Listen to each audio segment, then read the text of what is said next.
My disabled daughter was resting quietly, connected to her feeding tube. The tube that keeps her strong. She wasn't bothering anyone. She was just surviving. Then HOA Karen showed up. She walked in wearing a bright red dress, already angry, already complaining about HOA rules and medical equipment. She said the tube was not allowed and that sick children were a problem for the community. My daughter looked scared. She whispered, "Please, I need that." Karen didn't listen.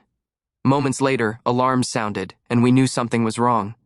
Neighbors screamed. We rushed in. Karen stood there cold and proud, acting like she had done nothing. But Karen had no idea that the child she endangered is the daughter of a senior doctor. Before I tell you what happened next, tell me where you are watching from, and please hit subscribe for more stories where the good guys always win. My disabled daughter was resting quietly, connected to her feeding tube. The tube ran gently from the machine beside her bed to her small body, secured carefully the way doctors had taught us. It was clean, proper, necessary. It hummed softly, almost like it was breathing with her. That tube wasn't tea decoration. It wasn't optional. It was the reason she was still here. The tube that keeps her strong. The tube that keeps her alive. She lay still, wrapped in her blanket, her chest rising and falling slowly. Her eyes were half open, calm but tired. She had already fought more battles in her short life than most adults ever would. She wasn't playing. She wasn't making noise. She wasn't asking for attention. She wasn't bothering anyone. She was just surviving. The room was quiet in that peaceful way you learn to treasure when you live with medical equipment. The steady rhythm of the machine was comforting, familiar, safe. I sat nearby, watching her the way parents like me always do, never fully relaxed, never fully at ease. You learn to listen for every sound. You learn which beeps are normal. You learn which ones are not. She shifted slightly and sighed. I adjusted her blanket, careful not to pull the tube. She gave me a small smile, the kind that says I'm okay right now. That moment mattered. Then HOA Karen showed up. She didn't knock politely. She didn't pause. She walked in like the space belonged to her, wearing a bright red dress that demanded attention even before her voice did. Her heels clicked sharply against the floor, cutting through the calm like something breaking. Her face was already twisted with irritation. She looked around the room, not at my daughter's face, not at the machines with concern, but at the tube. Immediately she frowned. "What is that?" she snapped. I stood up instinctively. "That's medical equipment," I said. "Please lower your voice." Karen didn't. She stepped closer, pointing openly at the feeding tube like it was trash left out by mistake. "That is not allowed," she said loudly. "This is a community space. We have HOA rules." My stomach tightened. My daughter noticed. Her body tensed under the blanket. Her eyes widened. Her breathing changed. Karen continued. "That equipment ruins the look of the place," she complained. "It makes people uncomfortable. Sick children are a problem for the community." The words landed like blows. Not on me, on her. My daughter's small hands clutched the blanket. Her fingers curled tightly into the fabric as if she could disappear inside it. Her eyes filled with fear, the kind of fear children shouldn't know. She looked at the tube, then at Karen, then at me. Her voice was barely a whisper. "Please," she said. "I need that." Her lips trembled. "I need that," she repeated softly. Karen didn't listen. She didn't soften. She didn't hesitate. She didn't care. "This is exactly what I'm talking about," Karen snapped. "Drama, attention. You people think rules don't apply to you." She waved her hand dismissively toward the machine. "I'm reporting this," she said, "and that thing needs to be removed." My heart started pounding. "Do not touch anything," I said firmly. Karen rolled her eyes. "Relax," she said. I didn't touch her, but she stepped closer, too close. The next moments happened fast, and also not fast at all. There was a sound, a change, a sharp, unfamiliar beep, then another. The machine's steady hum turned urgent, louder, faster. Alarms started sounding, high-pitched, relentless, the kind of sound that freezes your blood. My daughter gasped. Her eyes flew open in panic. "What's happening?" Someone shouted. I rushed forward. Neighbors ran in from the hallway. Someone screamed. Someone else yelled for help. The numbers on the screen were wrong, very wrong. I checked the tube. It had been disturbed, pulled, not completely removed, but shifted just enough to put her in danger. My daughter started crying, not loudly, weakly. "I'm scared," she whispered. My hands shook as I worked to stabilize her the way we'd been taught. My mind raced through steps, through procedures, through fear I worked every day to keep buried. "Call for help," someone shouted. Karen stood there, arms crossed, face cold, completely unmoved. "I didn't touch anything," she said flatly. "This isn't my fault." People stared at her. Someone yelled, "She needs that to live." Karen shrugged. "Well, maybe this isn't the right place for her," she said. "We have standards." The alarms kept screaming. My daughter's breathing was shallow. Her skin looked pale. Time felt thick, heavy. We rushed to stabilize her. Someone finally silenced the alarm once the tube was resecured, but the fear stayed. It always does. The room was chaos, shaking hands, raised voices, tears, and in the middle of it all, Karen stood there cold and proud, acting like she had done nothing wrong, like a child's life was an inconvenience, like rules mattered more than survival. But Karen had no idea, not even for a second, that the child she endangered, the child she dismissed, the child she called a problem, is the daughter of a senior doctor, and when he arrived, when trained eyes saw the machine, the tube, the alarms, the disturbance, everything Karen thought was power, everything she thought protected her, was about to disappear forever. The alarm was sharp and sudden, not loud at first, just urgent, the kind of sound that doesn't scare you right away, the kind that freezes you.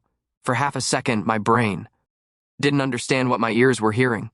The room had been calm, quiet, safe. The soft hum of the feeding pump had been steady, familiar, almost comforting. Then it changed. The machine let out a short, broken beep, then another, then a continuous alarm that cut straight through the air. My heart dropped before my mind caught up. The screen started blinking. Numbers changed. The calm room turned tense in seconds. "What's that sound?" someone asked. "Something's wrong," another voice shouted. "I didn't think. I ran." My chair scraped loudly against the floor as I lunged toward my daughter's bed. The sound of the alarm felt like it was echoing inside my chest now, beating in time with my heart. Neighbors rushed in from the hallway. Feet pounded. Voices overlapped. Someone knocked something over. "Call for help. Get a nurse. What happened?" My daughter's face was pale. Not just tired pale. Not just sick pale. Danger pale. Her lips trembled. Her eyes were wide and unfocused. Her breathing was shallow, fast, uneven. Each breath shorter than the last, like her body was struggling to remember what to do next. She looked at me, not crying, not screaming, just terrified. "Daddy," she whispered. Her voice was weak. That sound, her saying my name like that, hurt worse than the alarm ever could. "I'm here," I said quickly, forcing calm into my voice even as my hands started to shake. "I'm right here." I leaned over the machine. The screen was flashing warnings I knew too well.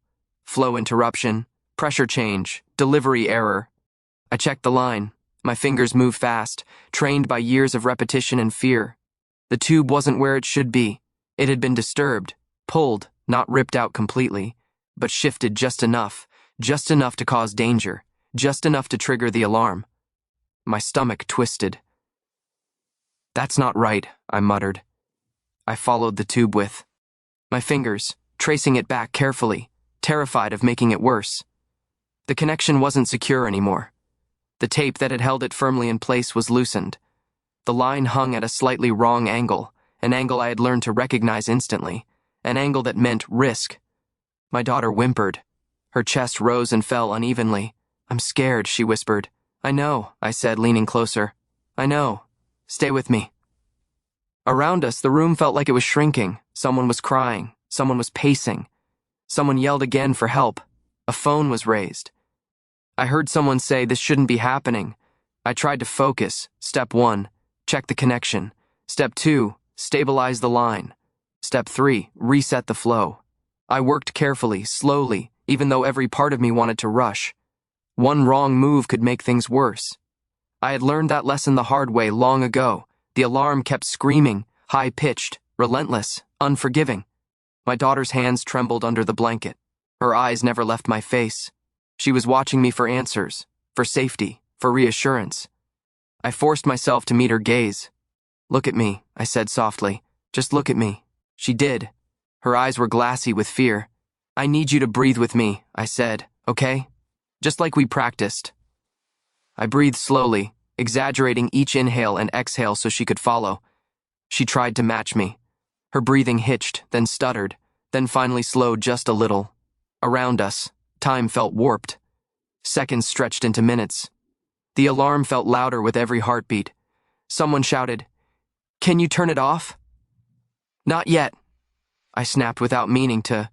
Turning it off before fixing the problem would hide the danger, not stop it. I secured the line. My hands shook harder now. I adjusted the connection. Checked the screen again. The numbers hesitated, flickered, then, slowly, began to stabilize. The alarm. M softened, then stopped. The silence that followed was heavy, thick, like the room was holding its breath. My daughter let out a weak sob. "I thought I was going to die," she whispered. I swallowed hard. "You okay?" I said, even though my heart was still racing. "You're okay. I've got you." I rested my forehead briefly against the edge of her bed, letting the fear crash through me now that the immediate danger had passed. Only then did I look up.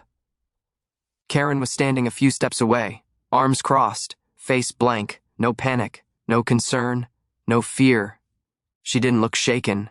She looked annoyed. "I didn't touch anything," she said flatly. Her voice cut through the silence like ice. "I don't know why you're all freaking out." The room turned toward her. Slowly. A neighbor stared at her in disbelief.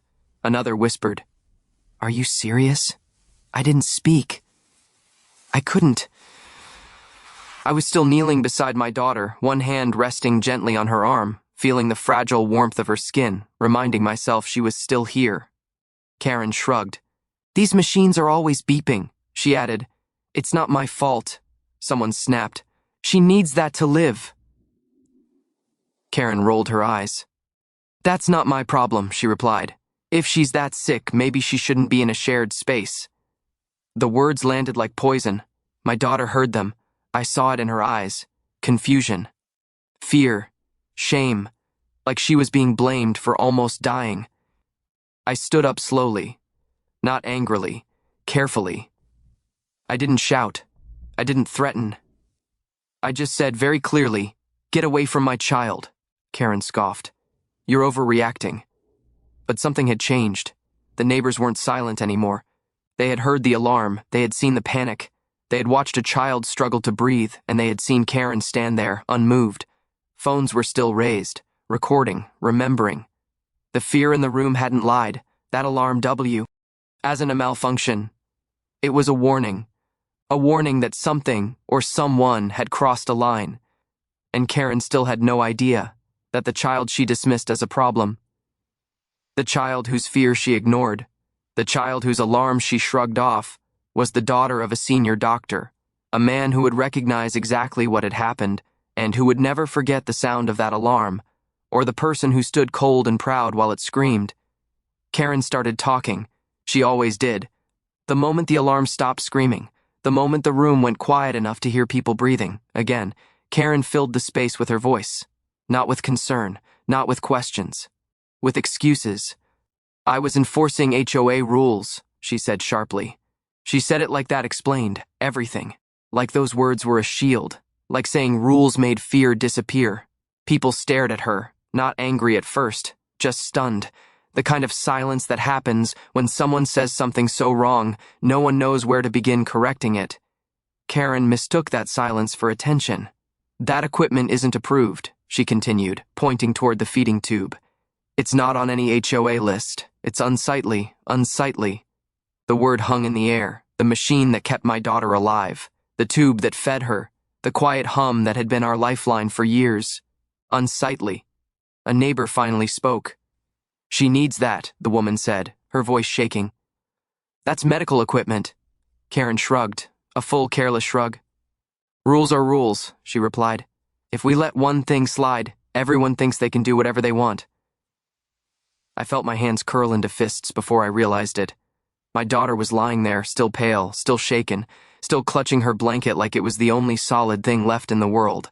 And Karen was talking about precedent. Another neighbor raised his voice. "She could have died. He led." Karen rolled her eyes, not subtly, openly, dramatically. "Oh, please," she muttered. "Drama." That was the moment. That single word. Drama. Something shifted in the room. People stopped being shocked. They started being angry. Phones came out. Not one, not two. Several. Screens lit up. Cameras pointed directly at Karen, at her face, at her red dress, at the way she stood so confidently in a room where a child had almost been hurt. Karen noticed. "What are you doing?" she snapped. "You can't record me." No one lowered their phone. No one apologized. They remembered her words. They remembered how she walked in angry.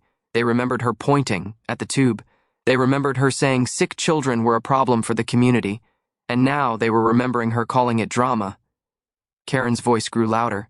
"I didn't touch anything," she insisted. "This isn't my fault. These machines are always going off." A neighbor stepped closer. "Then why did it start right after you came in?" he asked. Karen's mouth opened, closed, opened again. "That's coincidence," she said quickly. "You can't prove anything." Another phone zoomed in. Someone else said quietly, "We can prove what you said." Karen's confidence wavered, just a little. Her shoulders stiffened, her jaw tightened, her hands moved restlessly at her sides, but she kept talking. People like Karen always do. If parents didn't bring medical stuff into shared spaces, this wouldn't happen, she argued. This is exactly why the HOA has standards. You can't expect everyone else to adjust. The room erupted. "Adjust?" someone shouted. "She's a child," another voice broke in. "She's sick, not a decoration problem." Karen raised her hands defensively. "I'm not saying it's her fault," she said quickly, but nothing," someone snapped. Karen's mask started slipping now, the calm authority she loved. Ed so much cracked under pressure. "Well, maybe," Karen said, her voice sharp again. "If she's that fragile, she shouldn't be here." The words hit like a slap. I felt my daughter flinch. She heard it. Of course she did. Her eyes filled with tears, not loud ones, not dramatic ones, quiet tears that slipped down the sides of her face as she stared at the ceiling, like she was trying to make herself disappear. That did it. People stepped in front of her bed, not aggressively, protectively. A woman stood between Karen and my daughter without saying a word. Another man shook his head slowly. "You're done," he said. Karen laughed nervously. "You can't tell me what to do," she said. "I represent the HOA." "Not here," someone replied. "Not now." Karen looked around for support, for nods, for agreement, for someone to back her up. She found none. Every face in the room was turned against her now, not because of rules, because of humanity. Karen's voice dropped slightly. "I was just doing my job," she said, weaker this time. No one answered. Because jobs don't excuse cruelty, because rules don't justify endangerment, because doing your job doesn't mean ignoring a child's fear. The silence pressed in on her. Uncomfortable, heavy. Karen shifted her weight. "This is being blown out of proportion," she muttered. "She's fine now." I looked down at my daughter, at her trembling hands, at the tube she was clutching protectively, at the tears she was still trying to hide. "Fine." I finally spoke. "She's not fine," I said quietly. Karen snapped her head toward me. "You're biased," she said. "Of course you'd say that." I met her eyes. "No," I replied. "I'm a parent." That seemed to unsettle her more than yelling ever could. Karen opened her mouth again, then closed it. For the first time since she walked in, she didn't know what to say. Because excuses only work until the room stops. Believing them, and this room, full of witnesses, phones, fear, and truth, was done listening. Karen's confidence didn't disappear all at once. It leaked out of her, slowly, through every recorded word, every raised eyebrow, every person who stepped between her and my daughter. She stood there in her red dress, no longer powerful, no longer in control, just a woman who had said too much in front of too many people. And she still had no idea, not yet, that the child she dismissed as drama, the child she nearly endangered, was the daughter of a senior doctor, a man who would understand exactly how close this had come to disaster, a man who would not accept excuses, a man who would turn her words, her actions, and her attitude into something Karen had never faced before: accountability. And when that reckoning came, every excuse she just made would be the first thing used against her. The doors opened fast, too fast. They didn't creak. They didn't hesitate. They swung open hard, pushed by someone who didn't have time to be polite. A man in scrubs rushed in, not jogging, not hurrying, rushing. His eyes didn't scan the room. They didn't look at the people. They didn't notice Karen. They locked straight onto the machines, onto the feeding pump, onto the tube, onto the monitor, still blinking warnings from moments ago. My daughter's doctor, her father. The room felt different the second he entered, not louder, sharper, like focus had arrived. He moved with calm precision, the kind that only comes from years of working under pressure, years of emergencies, years of knowing that panic kills faster than mistakes.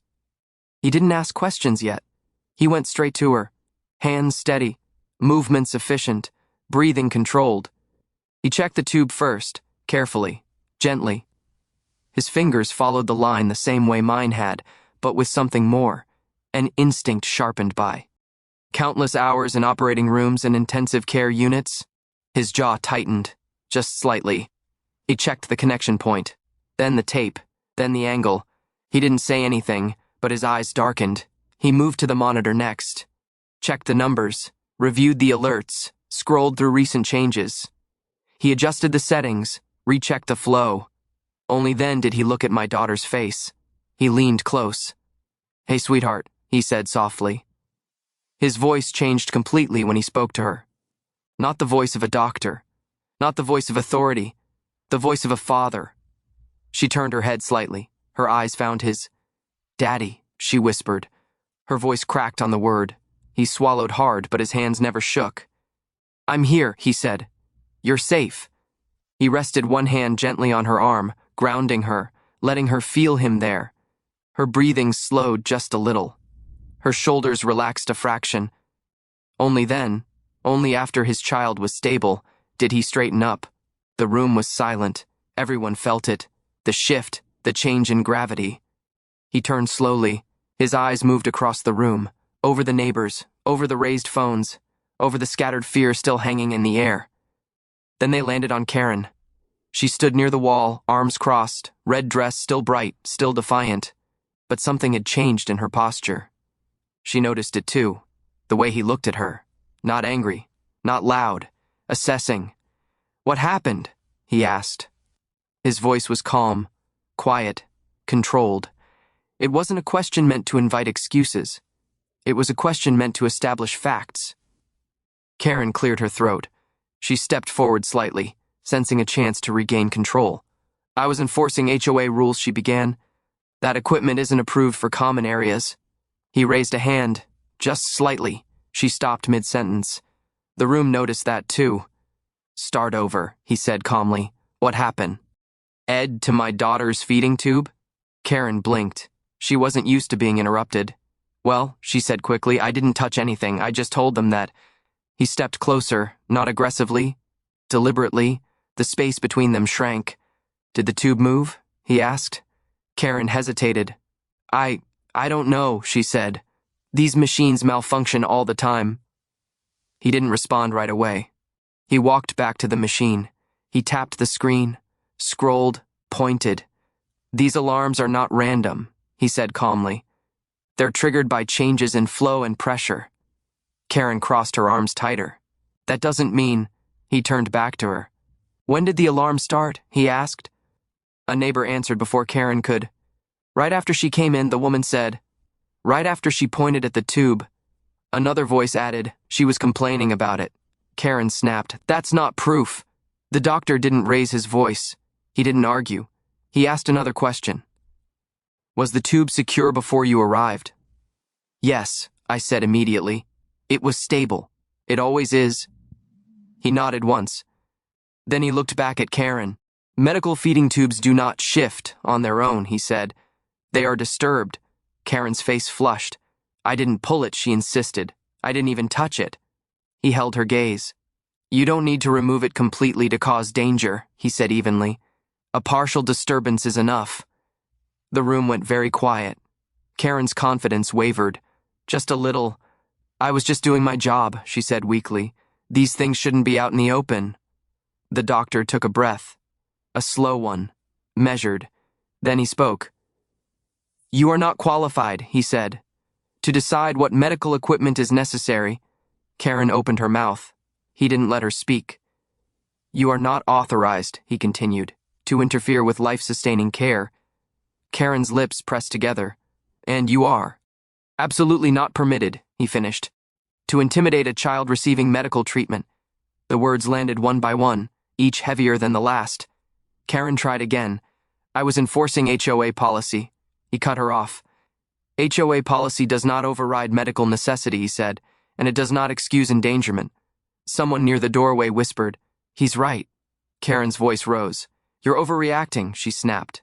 She's fine now. That was the wrong thing to say. The doctor stepped closer, close enough that Karen had to look up slightly to meet his eyes. She is fine, he said quietly, because we intervened in time. The room held its breath.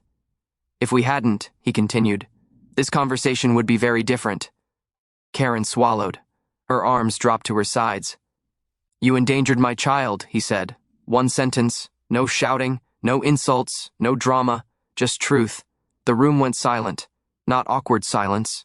Serious silence. The kind that follows something final. Karen opened her mouth. Nothing came out. Her red dress didn't look powerful anymore. It looked loud, out of place, small.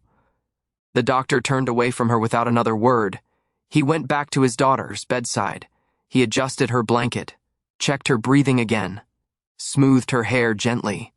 Everything Karen had said, every excuse, every rule, every justification, had been stripped of meaning in one sentence. Because no rule matters more than life, and no authority survives harming a child. Karen stood frozen, surrounded by witnesses, recordings, and the weight of what she had just been told. She had come in thinking she was in control. She was leaving knowing something far worse. She wasn't dealing with a neighbor. She wasn't dealing with a complaint. She had crossed a line into a world where her excuses didn't matter, a world where medicine, law, and truth would speak louder than her voice ever could. The room did not calm down after the doctor spoke. If anything, it grew heavier, not louder, not chaotic. Heavier, like everyone suddenly understood that what had just happened was no longer something that could be argued away. Hospital administration arrived first. 2 people in professional attire stepped in quietly, clipboards already in hand. They didn't rush. They didn't ask dramatic questions. They looked around the room, at the equipment, at the monitors, at my daughter lying pale and exhausted in her bed. They looked at the feeding tube. They looked at the machine. They looked at the alarm history still displayed on the screen. And they started taking notes. Security followed shortly after. Not aggressive, not confrontational, just present. 2 officers stood near the door, arms relaxed but eyes alert. Their presence alone shifted the atmosphere. Karen noticed immediately. Her posture stiffened, her arms uncrossed. Her confidence, which had already been cracked, thinned further. Investigators came next. Not local HOA representatives. Not mediators. People trained to document facts. They asked clear questions. What time did the disturbance occur? Who was present? Who interacted with the equipment? What words were said? Statements were taken, one by one. A neighbor explained how Karen had walked in angry, already complaining about HOA rules. Another described how she pointed directly at the feeding tube and called it not allowed. Someone else spoke about hearing her say sick children were a problem for the community. Phones were handed over, videos reviewed. Karen's voice filled the room again, loud, dismissive, cruel. This equipment isn't approved. It makes people uncomfortable. If she's that sick, she shouldn't be here. The words sounded worse every time they were replayed, because now they weren't just offensive. They were. Evidence. Medical reports were pulled. The feeding pump logs were reviewed. Alarm timestamps were examined. A technician pointed at the screen. This shows a pressure change, he said. not a malfunction. The senior doctor listened. He didn't interrupt. He didn't argue. He nodded once. That aligns with physical disturbance, he said calmly. Karen stood near the wall. She didn't sit. She couldn't. Her hands twisted together in front of her now, fingers rubbing anxiously against each other. The red dress she wore no longer looked powerful or commanding. It looked inappropriate, out of place, like a costume worn to the wrong event. "This isn't an HOA matter," one administrator said quietly. "This is medical endangerment," another added. Karen finally spoke again. "I didn't know," she said quickly. "I didn't understand how serious it was." Her voice was different now, higher, faster, unsteady. "I was just doing my job," she added, clinging to the words like a lifeline. "I enforce rules. That's all." The senior doctor turned toward her slowly, not angrily, not emotionally, with clarity. "You don't get a job that puts children at risk," he said. The sentence landed hard, no shouting, no insults, just truth. Karen shook her head. "I would never hurt a child," she said. "I didn't mean for anything to happen." One of the investigators looked up from their notes. "Intent doesn't change outcome," they said evenly. Karen opened her mouth again, closed it, then tried another angle. "These machines are complicated," she said desperately. "How was I supposed to know?" The doctor replied calmly. "You were told. You were asked to stop. You were warned not to interfere." Karen's eyes darted around the room. She was looking for sympathy. She didn't find it, because everyone in that room understood something clearly now. This wasn't ignorance. This was arrogance. This W. As someone who believed rules mattered more than people, someone who believed authority protected her from consequences, the investigator continued. "This child relies on that feeding tube for nutrition," they said. "Interfering with it created a medical emergency." Karen whispered, "She's okay now." The doctor responded immediately. "She's okay because intervention was immediate," he said. "That does not make this harmless." The room was silent. Karen's shoulders slumped. For the first time since she walked in, she looked small. Not angry, not defensive, afraid. Hospital administration spoke again. "We will be filing a formal report," they said, "with full documentation." Security shifted slightly closer. Karen noticed. "Am I in trouble?" she asked quietly. No one answered right away, because the answer was obvious. An investigator finally said, "This will be reviewed at multiple levels." Karen swallowed. "This goes beyond HOA authority," another added. "Far beyond."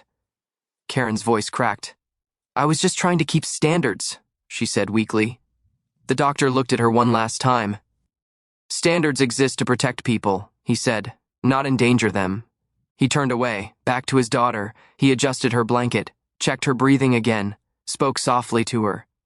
Karen stood alone, surrounded by professionals who no longer saw her as an authority figure, but as a liability, a risk, a documented problem. When she was escorted out later, she didn't protest. She didn't argue. She didn't shout about rules. She walked quietly. The red dress no longer demanded attention. It drew judgment. Outside the room, the machines returned to their steady rhythm, soft, predictable, safe. My daughter slept. Her chest rose and fell evenly. The danger had passed, but the consequences had only begun. Because when medicine speaks, when facts are recorded, when evidence replaces excuses, when a senior doctor signs a report, authority based on intimidation disappears. And Karen learned something she would never forget. Rules do not outrank life, and no position, no title, no loud voice protects someone who endangers a child, not in a neighborhood, not in a hospital, not anywhere. My daughter recovered, not all at once, not easily. Recovery for her did not look like miracles or sudden relief. It looked like patience, like waiting, like careful monitoring and quiet hope. It happened slowly, carefully, one steady breath at a time. She is still connected to her feeding tube. The same tube Karen called not allowed. The same tube Karen said made people uncomfortable. The same tube that keeps my daughter strong. The machine hums beside her bed now, a soft, steady sound that no longer scares us the way it did that day. We listen to it like people listen to rain on a roof, aware, alert, but grateful. She rests more easily now. Her body is still fragile. Her routine is still medical. Her life is still careful. But she is here. She smiles again. Small smiles. Gentle smiles. The kind that come from safety, not excitement. She still reaches for my hand sometimes when she sleeps. Not because she's scared, just because she wants to know I'm there. I always am. Karen is no longer allowed near our home. That decision was not dramatic. It was not loud. It did not involve shouting or speeches. It came quietly in official language, in formal notices, in firm boundaries. No contact, no access, no authority. Karen is not allowed to approach us, not allowed to speak to us, not allowed to insert herself into our lives again. The red dress is gone. The shouting is gone. The pointing is gone. The entitlement is gone. So is her position. She lost her HOA role without ceremony. No defense, no apology tour, just removal. Her name disappeared from emails, from committees, from anything that gave her power over others. She lost her reputation too. People remember. They remember the feeding tube. They remember the alarms. They remember the way she stood cold and proud while a child was in danger. They remember her words. Those don't fade. Control is the last thing she lost. The control she believed she had over the space, over the rules, over who belonged. It evaporated the moment her actions were documented. Karen learned something she will never forget. Medical care is not decoration. It is not optional. It is not negotiable. It is not subject to aesthetic preferences or HOA opinions. Children are not problems. They are not inconveniences. They are not community issues. They are not something to be managed or removed. And power ends the moment it harms the innocent. Not later. Not eventually. Immediately. Karen lives with that now. Not in a dramatic way. Not in a way that brings closure or satisfaction. She lives with it quietly, in the looks people give her, in the conversations that stop when she enters a room, in the way doors close a little faster. She is careful now. She avoids attention. She avoids confrontation. She avoids the places where she once felt bold, because attention is no longer something she controls. It's something she fears. At home, my daughter rests peacefully. The room is calm. The lights are soft. The machine hums steadily beside her. She holds her favorite stuffed animal close to her chest. Her breathing is even. Her face is relaxed. She looks like a child again. Not a patient, not a problem, not a violation. Just a child. Sometimes she asks questions. "Daddy," she says softly, "is that lady coming back?" I answer honestly, "No," I tell her. She can't. That's all she needs. She doesn't ask why anymore. She doesn't ask what she did wrong. She doesn't apologize for existing. That matters more than anything. At night, when the house is quiet, I think about how close we came to something worse. How easily authority can become cruelty when no one pushes back. How dangerous it is when rules are valued more than lives. And I think about how permanent some lessons are. Karen thought rules gave her power. She learned that rules are meaningless without humanity. She thought authority made her untouchable. She learned that accountability touches everyone. She thought no one would stop her. She was wrong. My daughter sleeps. The machine hums. Life continues, carefully, gently, and protected. And Karen, the woman who thought rules mattered more than life, will carry that lesson forever. Not because anyone shouted it at her, but because it was proven. And some truths, once proven, never let go.